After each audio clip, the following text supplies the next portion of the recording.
오늘 하나님께서 주신 말씀은 사무엘상 24장 1절에서 15절 말씀입니다. 사무엘상 24장 1절에서 15절 말씀입니다. 제가 봉독해 드리겠습니다.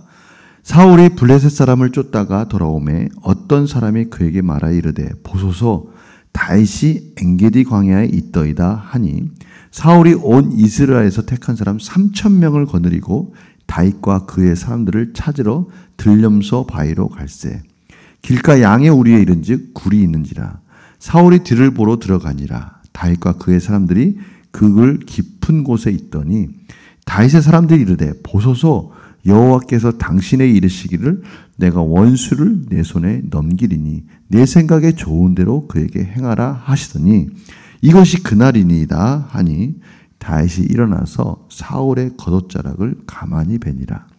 그리한 후에 사울의 옷자락 뱀으로 말미암아 다윗의 마음이 찔려 자기 사람들에게 이르되 내가 손을 들어 여호와의 기름 부음을 받은 내 주를 친 것은 여호와께서 금하시는 것이니 그는 여호와의 기름 부음을 받은 자가 됨이니이다 하고 다윗이 이 말로 자기 사람들을 금하여 사울을 해하지 못하게 하니라. 사울이 일어나 굴에서 나가 자기 길을 가니라. 그 후에 다윗도 일어나 굴에서 나가 사울의 뒤에서 외쳐 이르되 내 주 왕이여 하매 사울이 돌아보는지라 다윗이 땅에 엎드려 절하고 다윗이 사울에게 이르되 보소서 다윗이 왕을 해하려 한다고 하는 사람들의 말을 왕은 어찌하여 들으시나이까. 오늘 여호와께서 굴에서 왕을 내 손에 넘기신 것을 왕이 아셨을 것이니이다. 어떤 사람이 나를 권하여 왕을 죽이라 하였으나 내가 왕을 아껴 말하기를 나는 내 손을 들어 내 주를 해하지 아니하리니 그는 여호와의 기름 부음을 받은 자이기 때문이라 하였나이다. 내 아버지여 보소서 내 손에 있는 왕의 옷자락을 보소서 내가 왕을 죽이지 아니하고 겉옷자락만 베었은즉 내 손에 악이나 죄가가 없는 줄을 오늘 아실지니이다. 왕은 내 생명을 찾아 해하려 하시나 나는 왕에게 범죄한 일이 없나이다. 여호와께서는 나와 왕 사이를 판단하사 여호와께서 나를 위하여 왕에게 보복하시려니와 내 손으로는 왕을 해하지 않겠나이다. 옛 속담에 말하기를 악은 악인에게서 난다 하였으니 내 손이 왕을 해하지 아니하리이다. 이스라엘 왕이 누구를 따라 나왔으며 누구의 뒤를 쫓나이까. 죽은 개와 벼룩을 쫓음이니이다. 그런즉 여호와께서 재판장이 되어 나와 왕 사이에 심판하사 나의 사정을 살펴 억울함을 풀어주시고 나를 왕의 손에서 건지시기를 원하나이다 하니라. 아멘.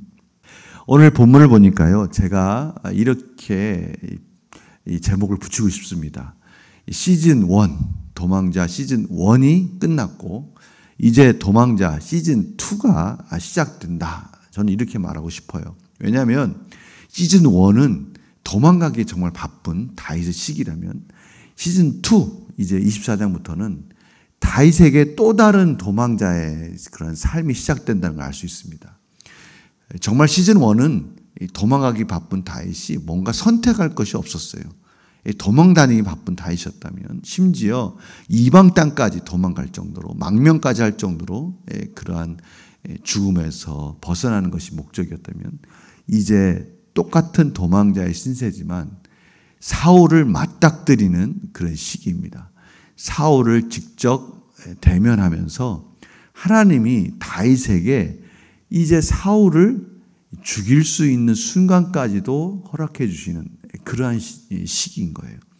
조금은 다른 양상이지 않습니까? 다윗에게 좀 더 큰 자유를 주시는 거예요. 다윗을 마치 테스트하는 것 같은 그러한 시기인 거예요. 오늘 보십시오. 엔게디로 도망갔다는 그 이야기를 또 많은 첩자들로부터 들었습니다. 그러자마자 사울이 3,000명을 데리고 세상에나 다윗 한 사람을 죽이기 위해서 3,000명을 데리고 그곳으로 가는 거예요. 샅샅이 뒤지겠다 이겁니다. 뒤져서 다윗을 반드시 죽이겠다라는 그런 목적을 가지고 사울이 온 겁니다. 그런데 마침 그곳에 와서 볼일을 보고 싶은 겁니다. 그래서 굴을 찾다가 들어왔는데 그 굴이 다윗이 병사들과 숨어 있는 바로 그 글로 들어온 거예요. 사울이 들어오는 모습을 보면서 다윗이 어떤 마음이 들었을 것 같아요. 이제는 우리는 여기 꼼짝없이 갇혀서 죽게 생겼구나 라고 생각할 수 있을 것 같아요. 그런데 사울 혼자 오는 겁니다. 사울 혼자 그 굴로 들어오고요. 또 거기서 등을 돌리면서 거기서 볼일을 보는 모습을 다윗이 봅니다. 그때 무슨 생각이 들었겠어요? 그 옆에 있는 병사들이 아주 딱 다윗이 딱 들었으면 좋을 말을 해주는 겁니다. 3절 4절 보십시오. 길가 양에 우리 있는지 굴이 있는지라 사울이 뒤를 보러 들어가니라. 뭔 볼일을 보러 온 거예요. 볼일을 볼 때 완전히 무장해제입니다. 칼도 놓게 되고 옷을 벗고 나 죽여도 됩니다. 그런 상태 아닙니까? 그러니까 4절에 다윗의 사람들이 이르되 보소서 여호와께서 당신에게 이르시기를 내가 원수를 내 손에 넘기리라 한 내 생각에 좋은 대로 그에게 행하라. 바로 그때입니다. 하나님이 다윗에게 왕이 될 수 있는 기회를 이제 주신 겁니다. 왕을 세우고자 하는 그 하나님의 마음이 오늘 사울을 죽일 수 있는 이 기회를 통해서 확인시켜주는 순간입니다. 어쩌면 이렇게 딱 죽일 수 있는 그런 기회를 주십니까? 죽입시다. 이렇게 되는 거예요. 마치 요나가 니느웨 성에 가서 하나님의 말씀을 복음을 전하라 그랬을 때 요나의 마음은 어떤 마음입니까? 아니 어떻게 저 아수르 니느웨 성에 가서 복음을 전합니까? 그곳에는 하나님의 백성을 괴롭히는 그 악랄한 자들의 수도고 거긴 정말 저들이 복음을 전할 수 없는 그 땅이지 않습니까? 저는 그곳으로 가고 싶지 않습니다. 이런 마음인 거예요.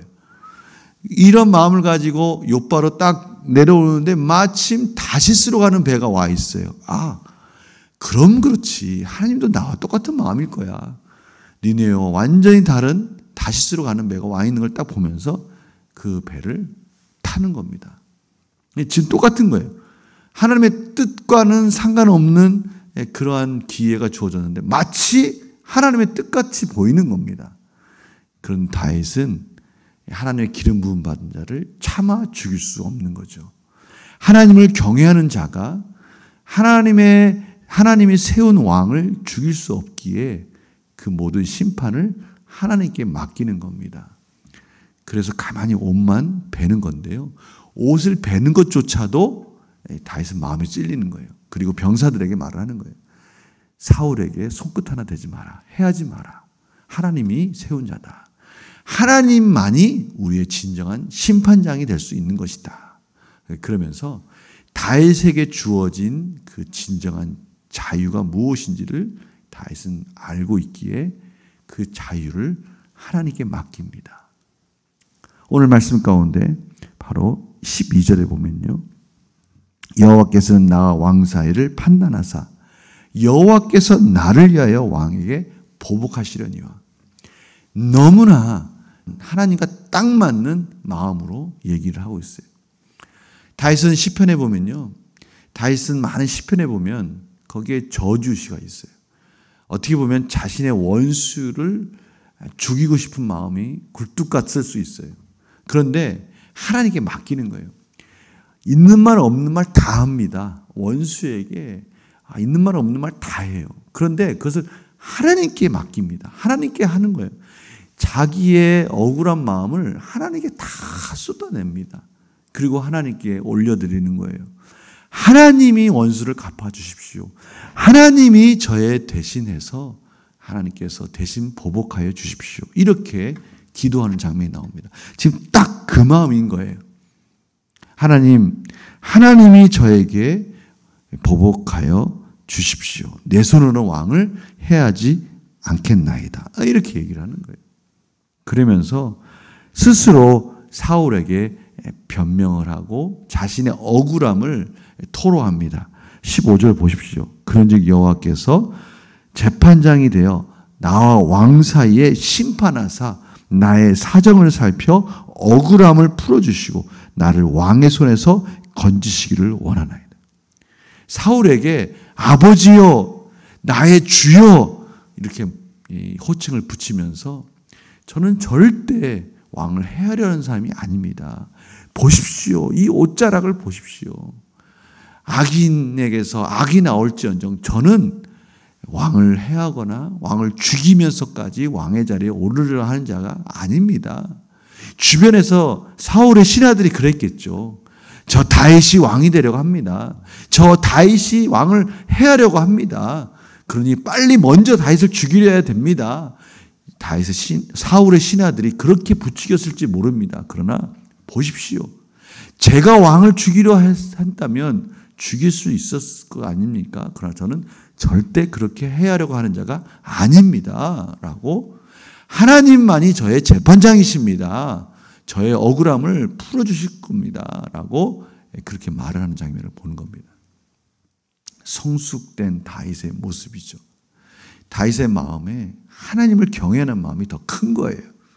자신의 욕심과 욕망은 사울을 죽이고 싶겠죠. 그러나 하나님을 경외하는 마음이 더 크기 때문에 그 욕망을 누르고 이제 하나님께 맡기는 겁니다. 오늘 하나님이 저에게 바로 그 마음을 원하시는 겁니다.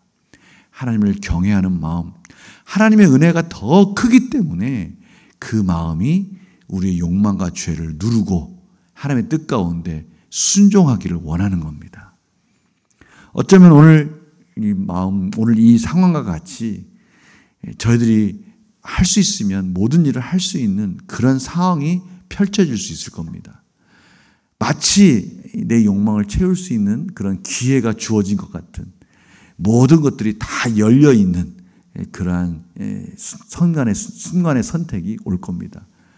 그럴 때 하나님께 맡기고 하나님, 이거 제가 행할 수 있습니다. 이게 하나님의 뜻인 것 같이 보일 수 있지만 이것마저도 하나님께 맡깁니다. 도와주세요. 하나님, 저에게 힘을 주세요. 하나님의 은혜가 이것들을 누르게 하여 주셔서 제 욕망과 이기적인 마음이 채워지는 것이 아니라 하나님의 뜻이 이루어지기를 원합니다. 라고 하나님께 내려놓는 그런 하루가 되기를 원합니다. 제가 이번 돌아오는 주일에 바로 이 부분을 같이 나누기를 원합니다. 진정한 자유가 무엇인가? 오늘 이러한 말씀을 통해서 오늘 하루 하나님께 맡기고 하나님께 모든 것을 내려놓음으로 인해서 내 이기적인 욕망을 채우는 자유가 아니라 하나님의 뜻을 이루는 하나님의 나라를 세워가는 복된 선택이 되기를 간절히 축원합니다. 제가 기도와 마치겠습니다. 하나님, 오늘 다윗을 통해서 정말 하나님이 저희들의 삶의 진정한 재판장이 되어주시고 하나님이 저희들의 억울한 부분을 풀어주시는 유일한 여호와 하나님이심을 다시 고백하는 모습을 봅니다. 때로는 너무 억울하고 원수를 향해서 나의 마음을 또 험한 나의 입술에 그러한 말들을 내뱉을 수 있지만 그것을 하나님께 맡기라고 말씀하십니다. 하나님께 모든 것을 내려놓으라고 말씀하십니다. 원수는 하나님이 갚아주신다고 말씀해 주십니다. 공의와 정의의 하나님 앞에 심판장 되시는 진정한 인생의 심판장 되시는 하나님께 오늘 하루를 맡기고 진정한 자유를 누릴 수 있도록 인도하여 주시옵소서. 감사드리며 예수님의 이름으로 기도드립니다. 아멘.